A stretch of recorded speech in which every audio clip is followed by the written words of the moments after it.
Hello, my name is Tran and I'm the founder of HaiKhuu Trading.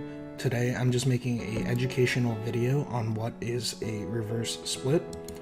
Just as a heads up, none of this is financial advice, this is just financial education. Nothing here should be utilized as financial advice, nor a signal to buy or sell any positions.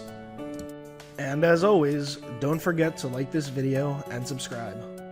So if you're watching this video, I'm assuming you are wondering what is a reverse split. A reverse split is an accounting trick utilized by primary stakeholders that decrease the amount of overall outstanding shares while proportionally increasing the value of the underlying equity. So to honestly put a reverse split into simple terms, the amount of shares go down as the share price goes up, and this is a decision made by the executives in an organization. No money is lost or gained in the actual action of the split. So let me show you two quick examples of how reverse splits impact both a whole organization as well as how it impacts your personal portfolio. We will be using Companyxyz as an example on how a split impacts an entire organization. Companyxyz currently has 100 million outstanding shares. These shares are currently trading at 50 cents a share, and Companyxyz's shares are currently under the $1 minimum required by the NASDAQ. Companyxyz announces that they are going to have a 10-for-1 stock split.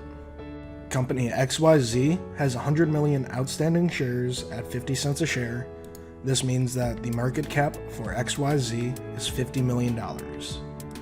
The 10-for-1 stock split gets approved, and the number of outstanding shares is divided by 10, while the value of the remaining shares are multiplied by 10. XYZ used to have 100 million outstanding shares at 50 cents a share with a market cap of $50 million. Now, XYZ has 10 million outstanding shares at $5 a share, still with the same market cap of $50 million. Shares and share prices have changed, but the value of the organization has remained the same. Honestly, this concept is very easy to understand, and I hope you're able to conceptualize it by now. If not, don't worry, I'm going to show you how it personally impacts your portfolio.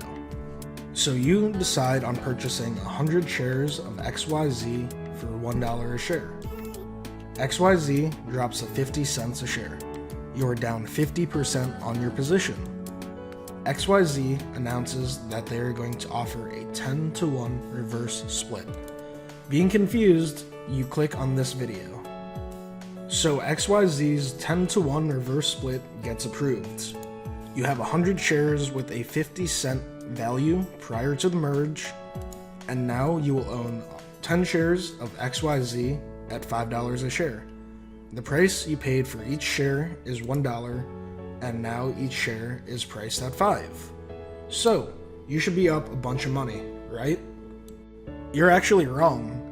Your average price per share is $1 pre 10-to-1 reverse split. The average price of each share is also multiplied by 10. So your average cost per share is $10. That means you are still down 50% on your position. I hope this was a very simple explanation of reverse splits and how they impact your position. So how can you protect yourself from companies that do reverse splits? First is stop playing companies that are currently trading around the $1 mark. This is the minimum threshold to have a publicly traded company on the NASDAQ. A lot of companies will have reverse splits just to assure that they are above that $1 threshold. Stop blindly investing in companies you have not done research about. There's a lot of companies out there that are simply there to steal shareholders' money, and a lot of these reverse splits happen from these types of organizations. And last, check if the company has had any previous reverse splits. You can tell very easily if a company is going to have any future reverse splits by checking on their history. If it happens often, it is most likely going to happen again. I hope you've learned something from this educational video, and as always, don't forget to like this video and subscribe. Comment some more educational topics that you'd like to see below. I hope you have a great day. Take care.